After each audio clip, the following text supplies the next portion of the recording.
One of the biggest problems that Israel has is the fact that Israel does not believe that the Most High Yahweh is all powerful.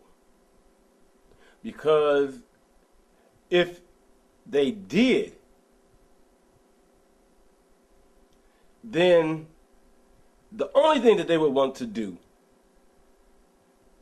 is declare him in every aspect of life. Because they know,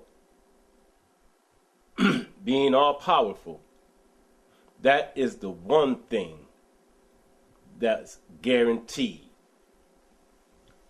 But the truth of the matter is they really don't. They like the idea when they learn that and realize that it's real. They like the idea of being chosen. But they really don't know what it is, and they really don't know him. See, because if they really knew him, they wouldn't think that they'd still supposed to pretend like they're slaves. The reason that we don't see the manifestation of the works of the Ruach, like was promised, is because we hold them up. Our people hold them up. A lot of them, even the ones that are a part of groups and camps, on Shabbat and holy days, they get together and they fellowship. Yeah, that's nice. They study and read the word and pray. We're going to get into that a little bit too. But when it comes to life, outside of that, then they continue to be the slave person. You've been blessed to know you Israel, but yet, when it comes to the world, you don't want them to know that you know who you are. But yet you want Father to empower you. You expect for Father to bless you as being Yisrael. But you don't claim it to the world. That's because, in actuality, most of Israel has made our nationality and the fact that we are chosen become a religion. But being Israel is not a religion. Knowing the Father, having a relationship with the Father isn't religion. Having a relationship with the Father is just not being stupid, because he chose us. So if he chose you and he steered you on the right track, he let you know even through slavery that you Israel.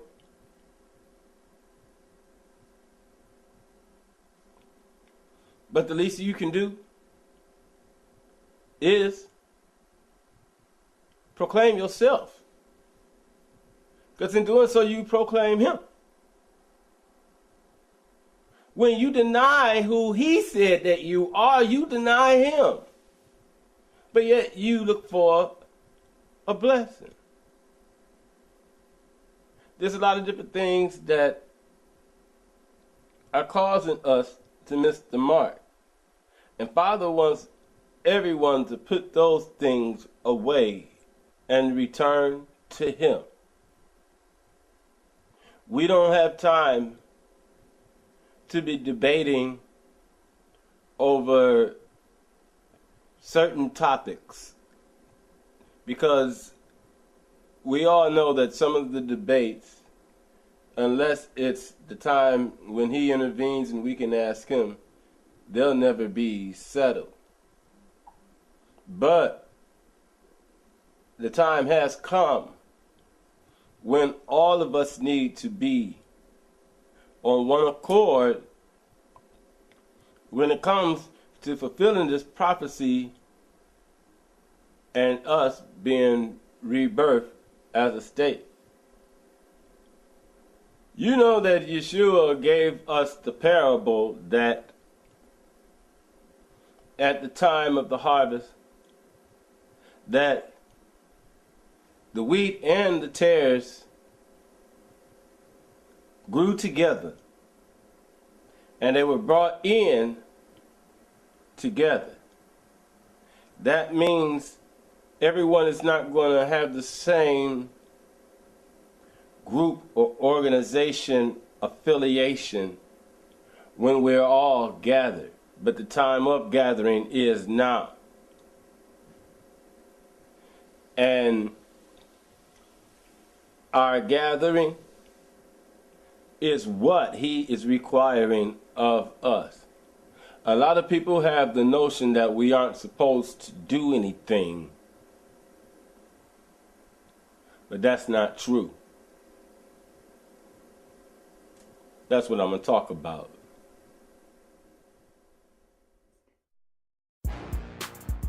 The world already knows. The ancient Israel genetic pattern, E1, B1A, Y haplogroup, is the genetic marker of the so-called Negro, African American. We are indeed the children of Israel.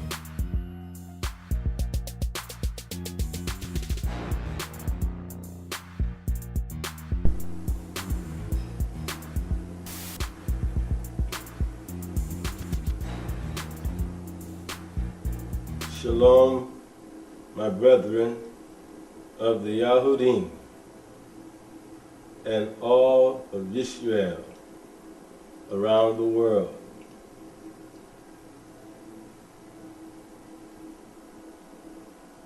It is such a sensitive time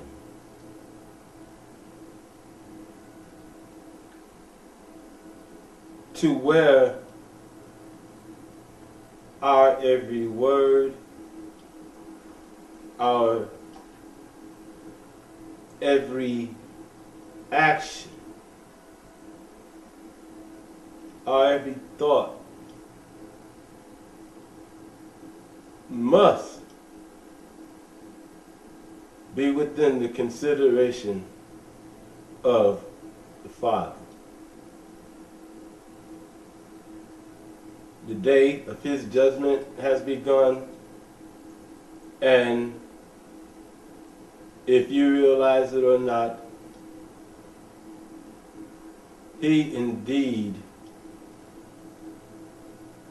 is seeing and hearing from amongst us.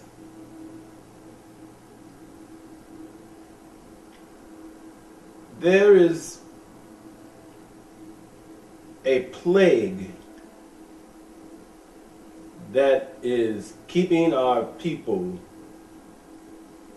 from being able to hear and to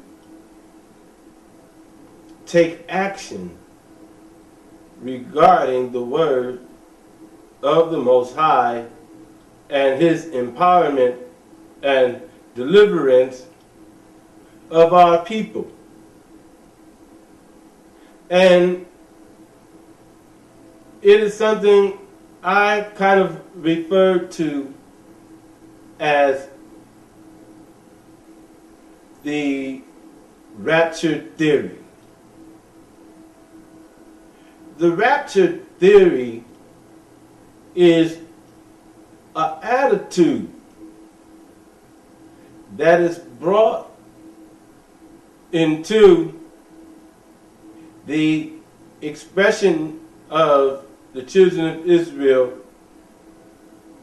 from prior being a part of the Christian religion.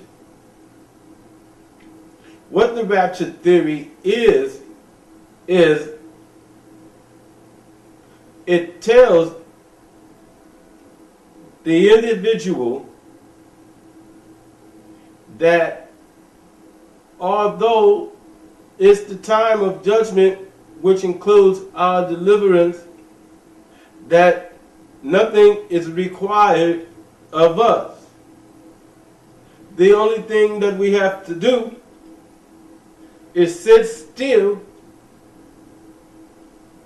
and as long as we treat his word and his laws as being religious, then one day, mystically,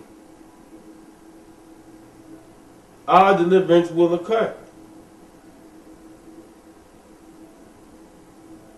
That comes from Christian religious thought. Brothers, sisters, when you look in the scriptures, when you look in our history, every time there has been a promise of our deliverance, the Father came through and made good of his word. And every time he did that, it was something more than just sitting and waiting that was required. When we actually look at those who studied and kept up with the prophecy, saw the time and would begin to prepare, at least in being one with the people. We don't have time to figure out between people's doctrine and say who is supposed to be in the place of redemption and who's not. We only have time to return to our statehood.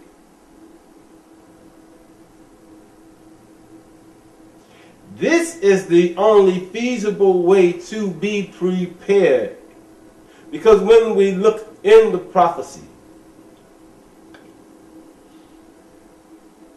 we know when the time comes that Father is with us, we aren't here in the land of captivity. For some reason, the Israelites want to place our deliverance as being the same day as the final judgment. But that's not how prophetically it goes. If you look, if you even follow the prophetic pattern as Yahudah, John spelled out in Revelation, you see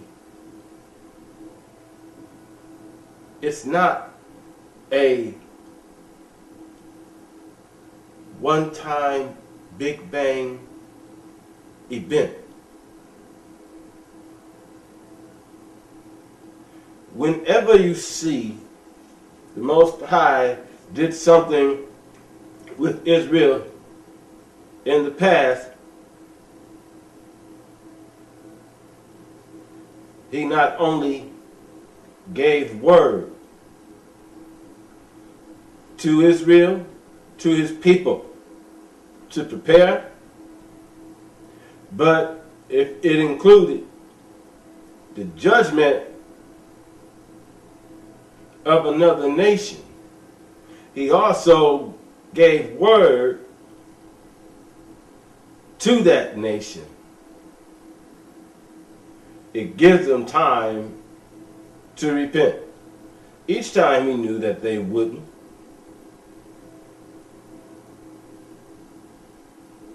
and Israel and the rest of the world see great, mighty works at the hand of Yahweh. So now here we are.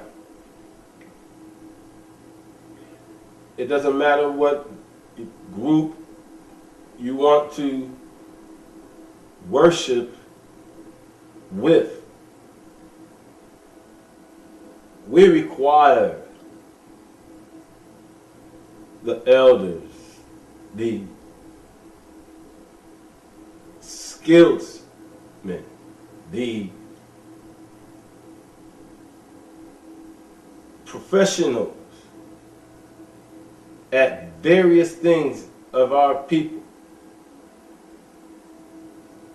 to come forth as one body, as one people. The world knows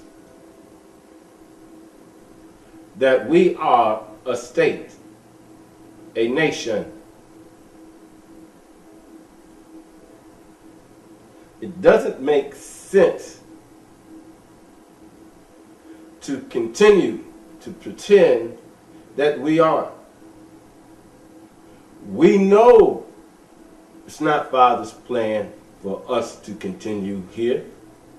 Where does it say that when we began to keep the law, statutes, and the commandments, that we would remain under the curse? A lot of people have that misconception. The Father is with us today. Today. Turn away from the religions and seek Him. He is dealing with us today. He's dealing with you today. It's only one way not to deny Him, and that's to hear Him, hear what He's saying to you.